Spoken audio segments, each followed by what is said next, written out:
할렐루야. 2023년 5월 21일 5월의 셋째 주일입니다.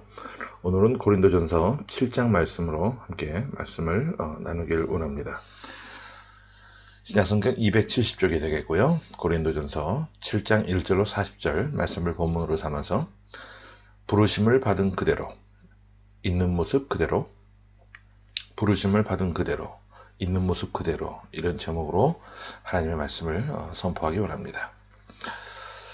여러분 중에 혹시 모함이나 거짓된 소문에 연루된 경험이 있는 분들이 계신지 모르겠어요. 모함이 아닌, 거짓 소문이 아닌 그것이 사실이라고 한다면 변명을 한다거나 할 말이 없을 수도 있겠지만, 만약에 그렇지 않다라고 한다면 정말 괴롭고 속상하고 미칠 노릇일 겁니다. 동물 중에 이런 동물이 있어요. 혹시 영상을 보시는 분들 이 짐승의 이름이 뭔지 아시는 분 계시는지 모르겠습니다. 은색 족제비라고 합니다.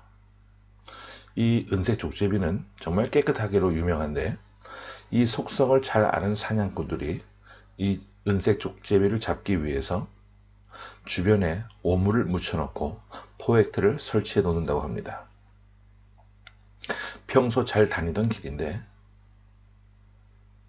이상하게 오물들이 있고, 또 그 오물이 자신에 묻게 되면 난리가 나요. 그리고 포획틀에 의해서 잡히게 되면 그냥 그 자리에서 대부분이 죽음을 선택한다고 합니다. 그만큼 청결한 짐승이에요. 요즘에는 이것이 또 개량도 되어서 애완동물로도 많이 키우는 집들이 있다라고 이야기를 들었습니다. 그만큼 자신에게 어떤 거짓이나 더러운 것이 있게 되면 견디지를 못하는 거예요. 그런데 우리가 살고 있는 이 세계는 아주 비열하고 비겁한 방법을 사용하는 사람들이 있다는 것을 볼 때가 있습니다. 대표적인 게 정치의 세계죠. 상대방 정치인의 메시지에서 딱히 흠잡을 것이 없고 그의 말을 반박하는 것이 사람들에게 그다지 인상적인 것이 아니라고 생각이 될 때에는 그 사람 자체를 공격합니다. 사람을 공격할 때 정확한 사실관계를 따져서 공격하지 않고 추론을 하죠. 이 사람이 이랬을 것이다. 과거에 그가 어디에서 근무했고 어떤 직책을 가졌기 때문에 그는 과거에 이런 비리를 저지르고도 남았을 것이다. 과거에 이 사람이, 혹은 현재에 이 사람이 누구누구와 가깝기 때문에 그 사람을 조사해 보면 아주 엄청난 것이 나올 것이다. 이런 등등의 근거 없는 소문에 또 억측에 근거한 여러 가지 이상한 말들을 던집니다. 사람들은 그 말을 물고 또 정치인들을 물어뜯고, 그래서 정치인의 세계는 그렇게 메신저들을 공격하고 또 공격을 받아치는 그런 일들로 얼룩져 있는 것을 보게 돼요. 그런 모습들을 보는 우리의 마음도 편하지는 않습니다. 사실 사람은 그 사람 자체로, 인격 자체로 존중받아 마땅하지만 근거 없는 억측과 소문에 의해서 공격을 받게 되면 그 사람의 인격 자체가 무너지게 되는 참담한 경험을 할 수밖에 없잖아요.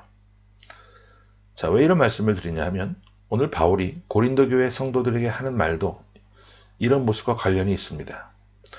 고린도 교회 성도들 안에는요, 다양한 형편에 처해 있는 사람들이 있었어요.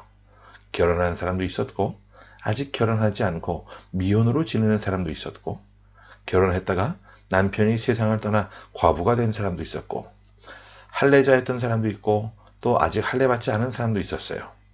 또 신분이 종이었던 사람도 있었고, 종에서 놓여진 자유인의 사람도 있었고, 이런 여러 부류의 사람들이 모여서 함께 신앙생활을 하고 있는데, 그 사람의 형편과 처지를 이해하지 않고 포용하지 않고 상대방 사람들이 공격을 해버리는 거예요. 바울은 이런 일이 성도로서 결코 있어서는 안 되는 일이라고 목청을 높여서 이야기를 하고 있습니다. 그러면 오늘 본문 17절 말씀부터 함께 보겠습니다. 같이 보겠습니다. 시작. 오직 주께서 각 사람에게 나눠주신 대로 하나님이 각 사람을 부르신 그대로 행하라. 내가 모든 교회에서 이와 같이 명하노라. 하나님이 각 사람을 부르신 그대로 뭐하라? 행하라고 말했습니다. 결혼한 사람은 결혼으로 하나님이 그들을 부르신 것이고, 아직 미혼으로 있는 사람, 독신의 은사를 받은 사람은 그대로 있는 모습 그대로 하나님이 부르셨고, 또 남편이 세상을 떠나서 과부로 있는 사람은 하나님이 그 있는 형편 그대로 부르셨기 때문에 흔들리지 말고 있는 그 자리에서 하나님이 부르신 그 자리, 그 모습 그대로 행하라고 말씀하고 있는 거예요.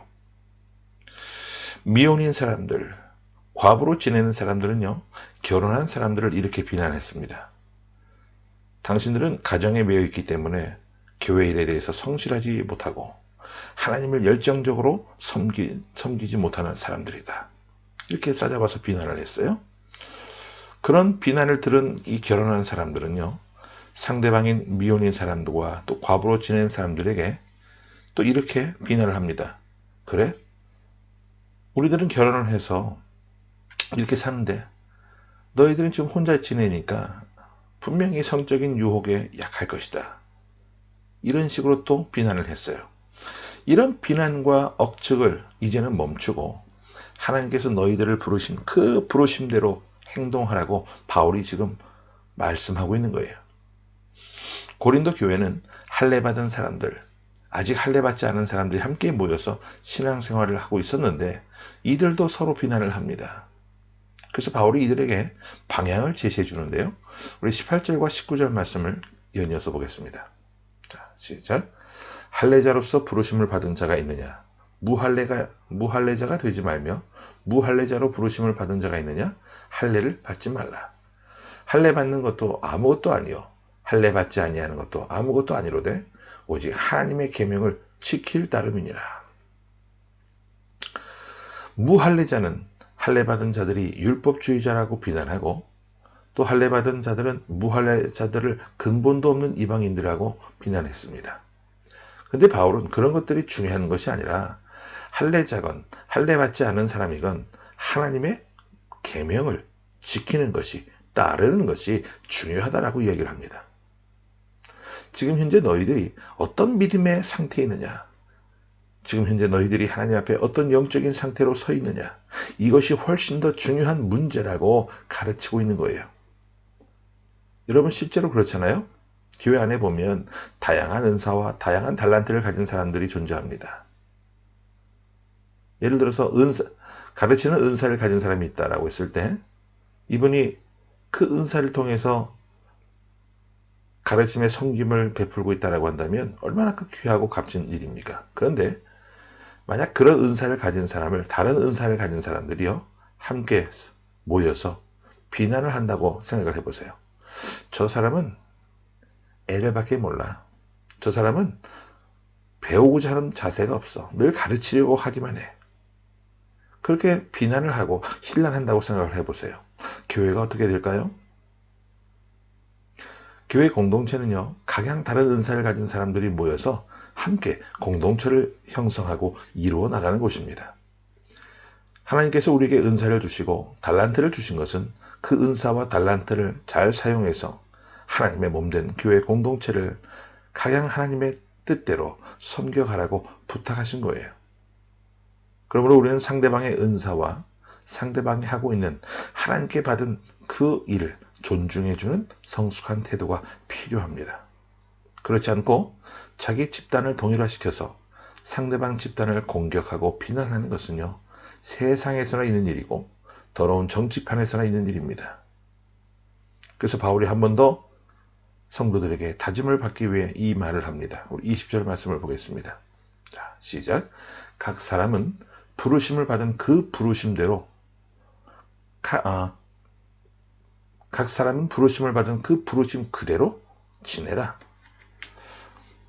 오늘 말씀의 제목이 여기서 나왔는데요. 이 말씀이 참 중요해요. 하나님께서 너희를 어떤 상태에서 부르셨던지 부르심을 받은 그 부르심 그대로 지내라. 누군가 너희를 힐난하고 비난한다고 해서 내가 그 사람들의 말을 듣고 흔들릴 필요가 없다라는 거예요. 미혼인 사람들, 과부로 지내는 사람들, 또 결혼한 사람들이 비난하는 말을 듣고 이리이리 하지 말고 더럽고 치사해서 내가 결혼하고 말겠다, 이런 생각을 갖지 말라는 거예요. 너희는 하나님께서 부르시는 그 모습 그대로가 소중한 것이기 때문에 너희는 그대로 있는 모습 그대로 하나님 앞에 나와 헌신하라.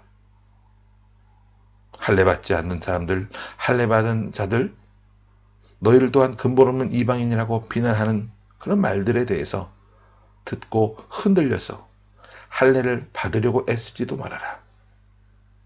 그건 중요한 것이 아니다. 그저 지금 있는 그대로 하나님 앞에 봉사하고 말씀을 잘 지키며 살아가려고 애써라. 이것이 제일 중요한 일이라고 말씀하고 있는 거예요. 고린도 교회 안에는 종도 있었고 신분상 자유인도 있었다고 말씀을 드렸는데, 이런 사람들에게 바울이 또 이런 권면을 합니다. 우리 21절과 22절을 같이 보겠습니다. 시작. 내가 종으로 있을 때에 부르심을 받았느냐? 염려하지 말라. 그러나 내가 자유롭게 될 수 있거든 그것을 이용하라.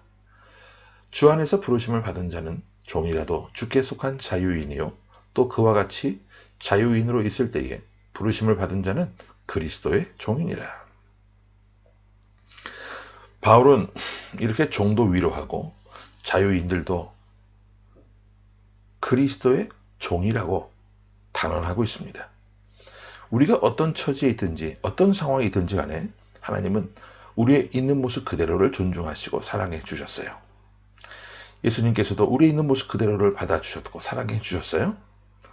제자들의 모습을 보십시오. 각양 다른 모습대로 살아온 인생들임을 주님은 아셨지만 그 모습 그대로 불러주셨고, 여러 죄인들도 그들의 있는 그 자리에서 그 모습 그대로를 받아주시고 사랑해 주셨습니다. 오늘 우리가 교회 공동체에서 여러 상황과 형편에 처해 있는 사람들을 우리가 받아들일 때 그들의 모습을 인정해주고 있는 모습 그대로 포용해 줘야 할 이유가 바로 여기에 있는 거예요.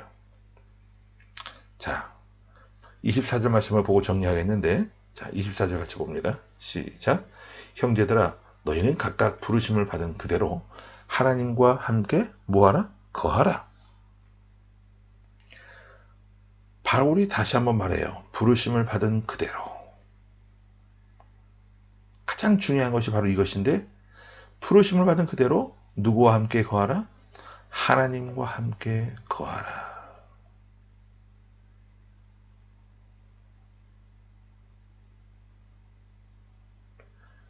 지금 우리의 처지를 살펴보면서 스스로 원망하거나 낙심할 필요가 없어요. 제일 중요한 건 무엇이냐? 하나님과 함께 거하고 있는가? 내가 하나님의 면전 앞에 서 있는가? 이게 가장 중요하다는 거예요. 우리 교회 공동체에 각양 다른 사람들을 볼 때도요, 그 사람의 과거가 어떠했는지 여러분 거기에 대해서 신경 쓰지 마세요. 지금 그의 삶이 하나님과 함께 하고 있는가? 성령께서 그와 동행하고 있는가? 그렇지 않은가? 그게 중요하다는 거예요. 하나님과 함께 거하는 사람들을 우리는 성도라고 부르는데 거룩한 무리라는 뜻입니다. 우리는 하나님과 함께 거하는 거룩한 무리, 성도들이 되어서 하나님께서 기뻐하실 수 있는 거룩한 교회의 모습을 이루어가고 사명을 이루어가는 자들임을 한시라도 잊어서는 안 됩니다. 이 한 주간 우리가 또 살아갈 때에 많은 일들을 하게 되고 또 많은 사람들을 만나게 되는데, 그 와중에서도 가장 중요한 것, 하나님과 함께하는 이 귀한 것을, 이 한 가지를 기억하시고 주의 계명을 잘 지키고 주 뜻대로 아름다운 믿음의 순례의 길을 걸어나가는 존귀한 하나님의 백성들이 다 되어지시기를 간절히 주의 이름으로 축원합니다. 아멘. 함께 말씀을 기억하면서 기도하겠습니다. 거룩하신 아버지 하나님, 오늘도 말씀을 통하여 우리에게 깨우쳐 주시고 진리를 주시니 감사합니다. 세상 사람들과 똑같은 모습으로 하나님 교회 안에서도 이편 저편을 가르고 그 사람의 신상을 털며 과거에 어떠했던 사람이다, 그 사람의 있는 모습, 지금의 모습을 포용해 주지를 못하는 그런 모습은 우리에게 없는지 하나님 우리 자신들을 되돌아보게 하시고 그리스도의 마음을 품게 하셔서 하나님 허락하신 그 양떼들, 하나님이 허락하신 그 영혼들을 우리가 품고 함께 할 수 있는 거룩한 믿음의 백성들이 되게 하여 주옵소서. 옳고 그름을 따지기보다, 크고 작고를 따지기보다, 잘났고 못났냐를 따지기보다 하나님의 부르심 앞에 온 성도가 함께 마음을 모아 그 주님의 부르심을 그대로 받고 하나님과 함께 할 수 있는 그런 귀한 믿음의 삶이 될 수 있도록 하나님 우리의 믿음을 새롭게 하여 주옵소서. 많은 현실적으로 어려운 문제들이 있지만 그 문제에 사로잡혀 염려하고 근심하고 원망하는 어리석은 삶이 되지 않도록 하나님 우리의 영혼을 깨워주시고 늘 하나님 앞에 거하며 하나님 면전 앞에 서 있는 우리의 모습이 될 수 있도록 그래서 존귀한 하나님의 그 능력을 날마다 공급받고 이 험한 세상에서 찬송하며 하나님 앞에 귀한 감사의 제목을 드리며 영광을 돌리며 사람들에게 하나님이 나를 위해 이러한 일을 행해 주셨다라고 역사하셨노라고 간증하며 다닐 수 있는 거룩한 입술의 소유자를 되게 하여 주옵소서. 살아계신 예수 그리스도의 이름으로 감사하며 간절히 기도하옵나이다. 아멘.